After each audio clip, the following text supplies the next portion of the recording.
सिर्फ एक ट्रिक से आप अपने बार्गेनिंग स्किल को और बूस्ट अप कर सकते हो और उसके लिए मैं आपको हेल्प करने वाला हूँ। तो बेसिकली फर्स्ट आपको करना क्या है, फॉर एग्जाम्पल जहाँ पे चीज़ों की नेगोशिएशन पॉसिबल है, फॉर एग्जाम्पल अगर कोई चीज़ का फिक्स रेट नहीं है तो वहाँ पे आपको अपने बजट में लेने के लिए, या फिर अगर कोई चीज़ एक्सपेंसिव लग रही है और आप चाहते हो कि वो प्राइस कम हो और आपका बेनिफिट हो, तो उसके लिए आपको सिर्फ ये करना है कि सेलर को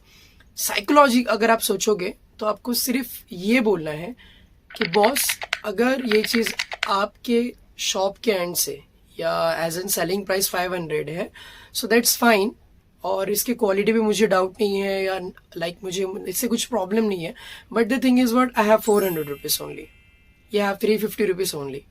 अगर पॉसिबल है तो ये दे दो, देर इज चांस कि आपका जो मार्जिन है वो थोड़ा सा कम हो जाएगा, बस please adjust for me. So this is a request जहाँ पे आपका जो सामने वाला सेलर पर्सन है वो थोड़ा सा आपसे कन्विंस हो जाएगा, बिकॉज आपने उसके साइकोलॉजी, उसके जो ह्यूमन एक थॉट्स होते हैं उसके साथ खेला है आपने। सो ही थिंक या शी थिंक्स कि ऑब्वियसली, और आप इसमें एक चीज और ऐड कर सकते हो कि अगर मैं आपकी जगह पे रहता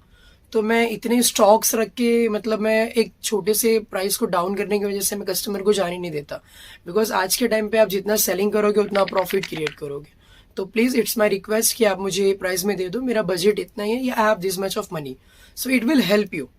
बेसिकली यहाँ पे कैसा होता है कि बहुत सारे लोग हेसिटेट करते हैं, अगर किसी ने 500 बोला तो मैं कैसे बोलूँ 300 या 200। मोस्ट ऑफ दी आप लेडीज के मार्केट्स में देखो, या जेंट्स में तो नहीं, लेडीज के मार्केट्स में, लेडीज अगर कोई 1000 की चीज है तो expert ladies I am talking about, वो उसको 300 में परचेज करती है। तो ये वीडियो उनके लिए हेल्पफुल रहेगा जो कभी बार्गेनिंग नहीं करते हैं और 500 की चीज का वो 1000 दे के आते हैं। सो अगर आपको और चीजें मुझसे इम्प्लीमेंट करके लेनी है आपके बार्गेनिंग स्किल के लिए, तो मुझे कमेंट करें, हेल्प, आई हेल्प यू। मैं आपको पर्सनली गाइड करूंगा कि आप और क्या क्या चीज़ों से अपने सेलर को कन्विंस कर सकते हो। थैंक्स।